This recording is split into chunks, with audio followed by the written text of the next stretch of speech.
पुष्पा 2 ने कितना बिजनेस किया तो बता दोगे आप? किसका रिकॉर्ड तोड़ा ये तो बता दोगे आप? लेकिन आपको नहीं मालूम कि अल्लाह के नबी के दादा का नाम क्या है। अल्लाह के नबी का दादा का नाम अब्दुल मुत्तलिब, ओरिजिनल नाम यही है। ये नहीं है ओरिजिनल नाम। ओरिजिनल नाम आपके जिम्मे, आपके हवाले छोड़ता हूं। ये जितने भी सोशल मीडिया में बिजी रहते हैं हमारे नौजवानों, अल्लाह के नबी जनाब मोहम्मद रसूलुल्लाह के दादा का नाम ढूंढ कर लाना। कल ये जिम्मेदारी आपको दी जा रही है कि असल नाम क्या है। अब्दुल मुत्तलिब तो नहीं है, असल नाम नहीं है। उलमा जानते हैं ये मुस्तस्ना है। आप में वो नौजवान जो उसी दिन से पुष्पा 2 दे देखकर बहुत खुश हो रहे हैं कि साला झुका ही नहीं। हमने यही आर्टिकल पढ़ा है आज, यही बोला कि इसी आर्टिकल, इसी डायलॉग से इस फिल्म ने सबका रिकॉर्ड तोड़ दिया। ये तो पता है आपको। चलिए एक टास्क आपको और दे देते कि आपने तो ये पता लगा लिया कि भाई किस वजह से वो पूरे इस वीकेंड में 223 करोड़ का ना फायदा। क्या आपको क्या मिला? लॉलीपॉप। आपने 239 रुपए का रिचार्ज कराया, आपके पैसे भी गए, आपके मोबाइल की कैपेसिटी भी घटी, आपका वक्त भी गया। जाहिर सी बात है कि रात में देखा होगा आपने तो रात की नींद भी गई, नमाज भी गई, सब खत्म, बर्बाद। मिला कुछ नहीं, पैसे उसको मिल गए। लेकिन चलिए अब अच्छा काम बता देते हैं कि अब्दुल मुत्तलिब का रियल नाम क्या, ये ढूंढ लीजिएगा। और जब आपको मिल जाए तो आपके मदरसे में जो पढ़ाने वाले टीचर हैं, जो उलमा हैं, जो आलिम दीन है, उनके पास जाइएगा कि हजरत हमको ये मिला है, ढूंढ करके ये आपको टास्क दे रहा हो बहरे के। तो अल्लाह के नबी अलैहिस्सलातु वस्सलाम की जात अक़दस पर यह मंत्र फिट आता है। और इसी लफ्ज़ संभल के झगड़े की वजह से इतना बड़ा वबाल खड़ा हुआ। संभल के झगड़े की वजह से ये लफ्ज़ संभल, इसको समझने में गलती हो गई। ये असल में शंभल है। शंभले विष्णु यशो शंभल कराम गुख्य सबराहमण सकहा तमन। ऊंचे खानदान में, अमन की जगह में, बाप का नाम अब्दुल्ला के जरिए से माँ सोमती आमिना के कोख से पैदा होंगे।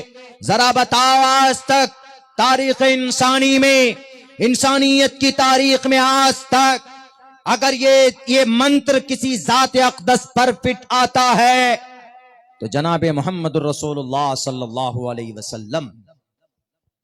मेरे भाइयों, इस्लाम दुनिया का सबसे बेहतरीन मजहब है, इसमें कोई शक नहीं। लेकिन आज मुसलमान क्यों कमजोर है, मुसलमान क्यों गाजर मूली की तरह काटा जा रहा है, उसकी बुनियादी वजह हम ही हैं, हम जिम्मेदार। आजकल हम लोग तो बहुत ज़्यादा, हम लोगों को तंजीम वालों ने तो माशाअल्लाह बहुत इस्तेमाल किया और हम होते भी हैं अल्हम्दुलिल्लाह। तंजीम के लिए हमारी जिम्मेदारी भी है। लेकिन पता है गलती पहले इनके चेयरमैन और इनके अध्यक्षों से हुई।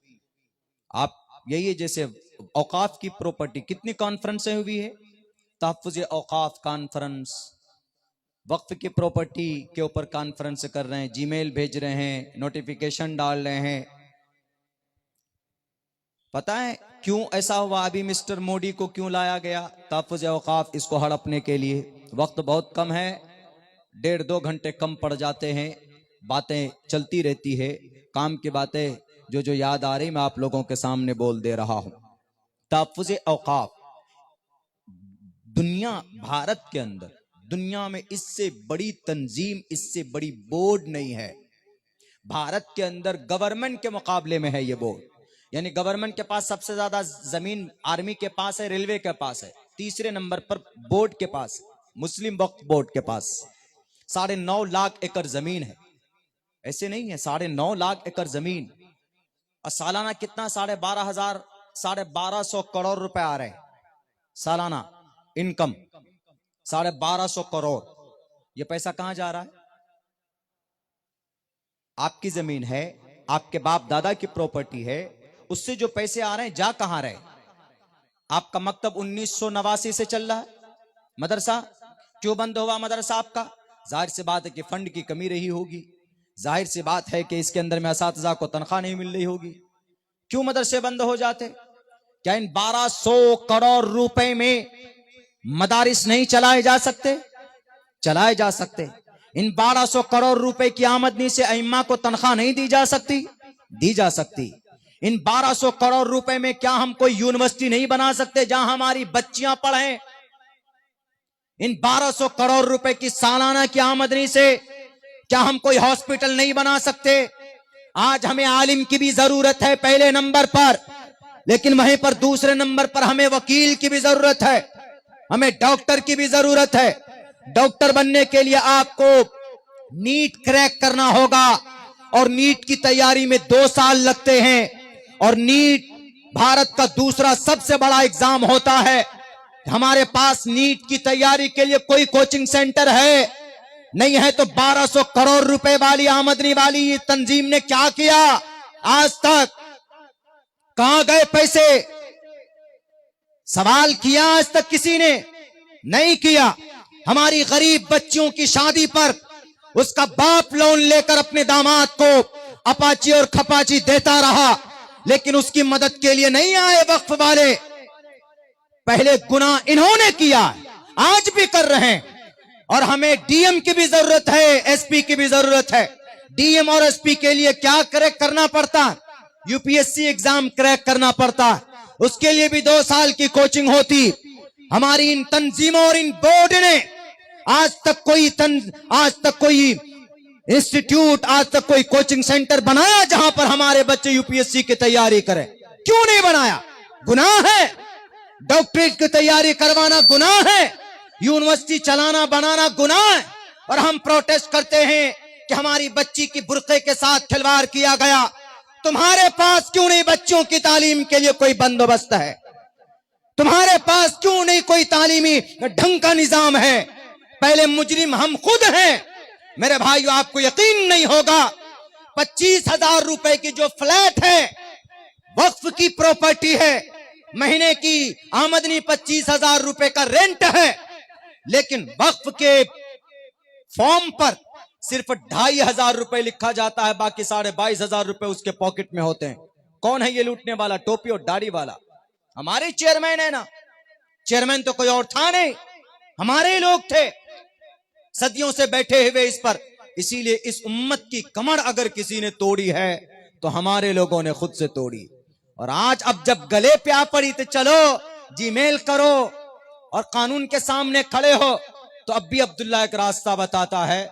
आपके इसको रोकने के लिए ज्यादा हाथ पैर मारने की जरूरत नहीं, जीमेल से कुछ नहीं होगा। लिख लीजिए, आपने 6 लाख जीमेल पहुंचाए, वहां पर 10 लाख जीमेल आरएसएस वाला पहले से ट्रांसफर किया हुआ है।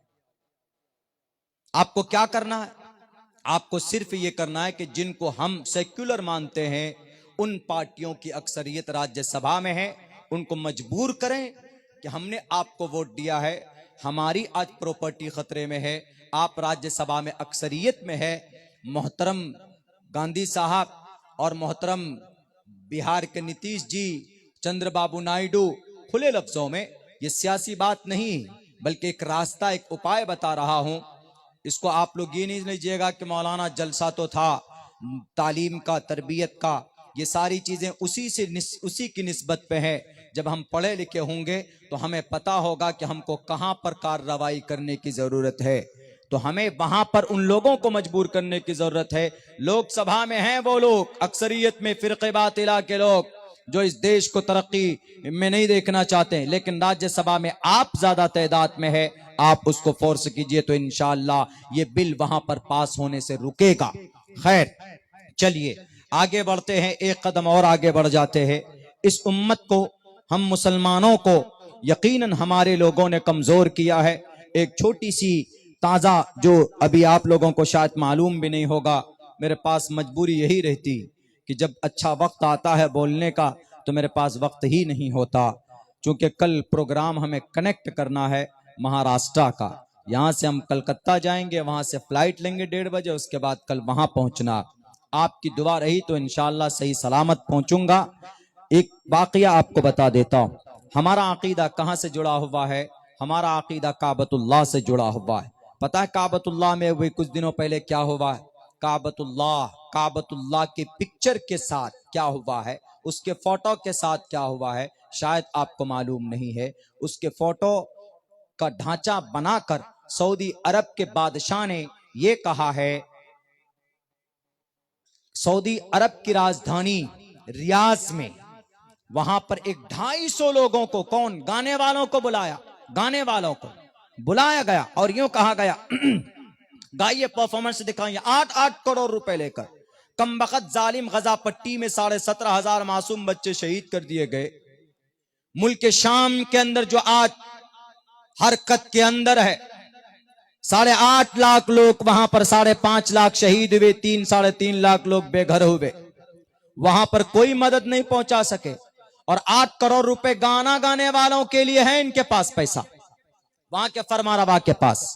वो तो छोड़िए, जो कुछ भी किया तुमने किया, लेकिन काबतुल्लाह की छत पर उसकी एक तस्वीर बनाई गई, 3D पिक्चर बनाई गई। 3D के अंदर दिखाया गया कि काबतुल्लाह के छत के ऊपर एक लेडी सिंगर है जो अमेरिका की है, USA की है, और वो गाना गा रही है माइक लेकर, और पूरा वहां परफॉर्मेंस किया गया। यानी म्यूजिकल फेस्टिवल, दुनिया का सबसे बड़ा त्योहार गाने का, ये सऊदी अरब के अंदर 19 नवंबर सन 2024 को ये ऑर्गेनाइज किया गया। जब उनसे कहा गया कि आपने ये गलती क्यों की, तो उन्होंने कहा कि हम तरक्की करना चाहते, हम अल्लाह की दी हुई तेल पर नहीं रह सकते, अल्लाह का दिया हुआ ये तेल सन 2025 तक बंद हो जाएगा। जिब्राइल अमीन ने बताया था कि बंद हो जाएगा। अरे जो अल्लाह देता हुआ आया, जिस अल्लाह ने तुम्हें तरक्की दी, जिस अल्लाह ने तुम्हें काबतुल्लाह दिया, जिस अल्लाह ने मस्जिद हराम दिया, मस्जिद नबवी दी, जिस अल्लाह तबारक व ताला ने, तुम गरीब थे, निहत्थे थे, तुम भूखे थे, मुल्क शाम तिजारत के लिए जाते थे, अल्लाह ने तुमको सोना निकाल कर दिया, चांदी निकाल कर दिया, लेकिन आज नाशुक्री करते हो और उसी बैतुल्लाह की बेहुरमती करते हो, कुरान करीम की खिलाफ वर्जी करते हो। वमिनन्नास मन यश्तरी लहवल हदीस, लहवल हदीस से मुराद गाना है। हजरत अब्दुल्लाह इब्न मसूद भी फरमाते, हजरत अब्दुल्लाह इब्न अब्बास भी फरमाते, हजरत हसन बसरी रहमतुल्लाह अलैह भी फरमाते, ये काम तो नजर बिन हारिस का था ना, कि कुरान के मुकाबले में गाना खरीद कर लाता था। एक गवैया एक लेडीज को लेकर आया कि जो कुरान से ज्यादा करीब हो रहा है, उसके सामने उस औरत को खड़ा कर देता कि जरा सुनाओ मोहतरमा।